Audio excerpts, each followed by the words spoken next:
Hoy vamos a ver cómo acceder a las tablas transparentes para consultar o modificar sus datos. Normalmente en otros lenguajes usamos SQL nativo para hacer estas operaciones, pero un programa ABAP con SQL nativo tiene sus restricciones debido a los diferentes sistemas de bases de datos que se usan. Es por eso que ABAP tiene su propio estándar de acceso a la base de datos llamado OpenSQL. Es independiente a la base de datos y las sentencias de OpenSQL se convierten dinámicamente en las sentencias correspondientes de SQL nativo del sistema de la base de datos que se está usando. Y lo que podemos hacer es obtener, modificar, borrar e insertar datos. Entonces veamos esto en la práctica. Tengo estos parámetros de entrada, los cuales van a servir para las consultas. Este es un parámetro que admite un solo valor y este otro sí admite un rango. Tengo también varias tablas definidas con estructuras de tablas transparentes y también con estructuras internas. Todas las hice de tipo estándar, pero recuerda usar el tipo de tabla que se necesite de acuerdo al volumen de datos. Y hago un pequeño paréntesis para decirte que en este video únicamente voy a mostrar las operaciones con las tablas transparentes y la parte del performance o la optimización la estaremos viendo a detalle en otros videos. Primero vamos a obtener datos de una tabla, lo hacemos de la siguiente forma. Si vamos a obtener varios renglones, entonces tenemos que hacerlo con un select, seguido de los campos que queremos obtener o un asterisco para obtenerlos todos, aunque mientras menos campos es mejor, ya que esto mejora el performance.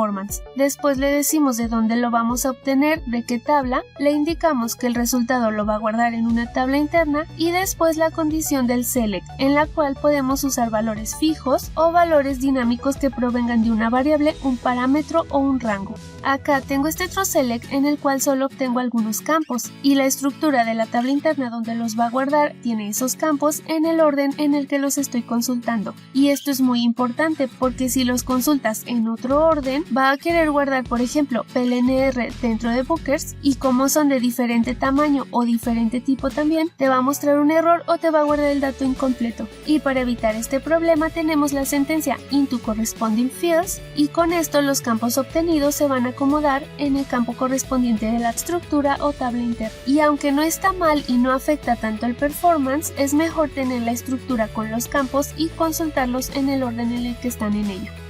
Después de hacer los selects, te estoy imprimiendo los resultados con un loop. Ejecutamos el programa, ingreso los parámetros de entrada y ahí están los tres selects.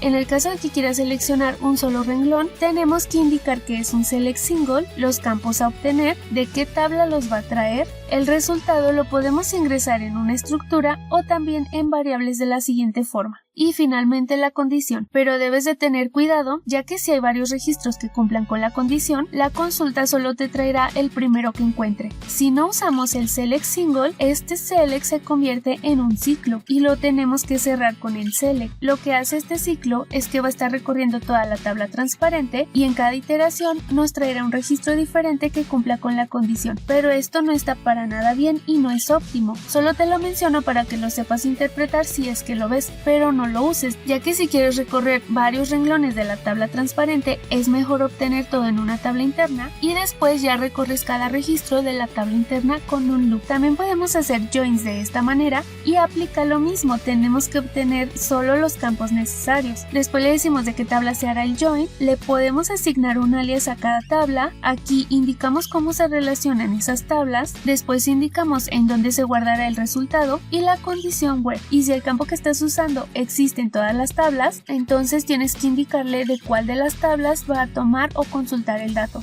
Aquí hago otro paréntesis ya que esta sintaxis que te estoy enseñando no es obsoleta, pero se usaba antes de la versión 7.40 de SAP. Posteriormente también haré videos de la nueva forma de hacer todo esto después de la versión 7.40. Ahora para insertar y modificar datos voy a usar una tabla transparente Z ya que no quiero afectar las tablas estándar, además de que no es recomendado modificarlas. Entonces podemos insertar un solo renglón con una estructura o insertar varios renglones con una tabla interna y cabe mencionar que si vas a insertar varios registros es mejor hacerlo a través de una tabla interna y no de uno por uno con un work area o una estructura. Voy a consultar mi tabla Z para que veas que está vacía, voy a comentar todo lo anterior.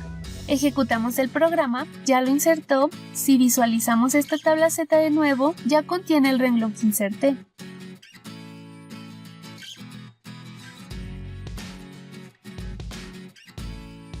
Para modificar los registros de las tablas transparentes, podemos hacerlo con un solo renglón o con varios renglones de una tabla interna. Los campos llave no los va a modificar, solamente sirven para hacer el match de los registros de la tabla interna con la tabla transparente, y los campos que no son llave son los únicos que sí se van a cambiar. Y para hacer la modificación tenemos dos opciones, con un update o con un modify. En lo personal, el modify es mi favorito, ya que puede modificar los datos existentes que encuentra, y si por alguna razón los campos llave no coinciden con ningún registro de la tabla transparente, entonces inserta un renglón nuevo. Y por eso es mi favorito, ya que puede modificar y a la vez insertar nuevos registros. Y si no quieres que se modifiquen todos los campos, puedes usar la sentencia set, el nombre del campo, y le das el valor que va a tomar, después la condición, y de esta forma va a modificar solo estos campos de todos los registros que cumplan con la condición. Ejecutamos el programa.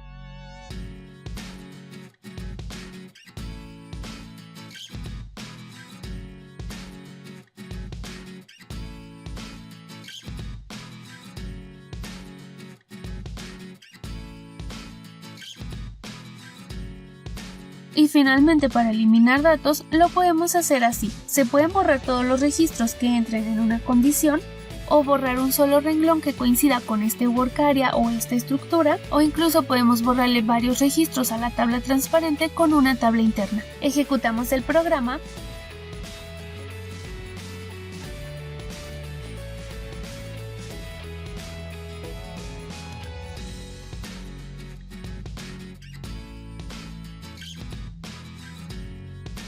Si te gustó, suscríbete, da like, comparte, y si tienes alguna duda o aclaración déjamela en la cajita de comentarios.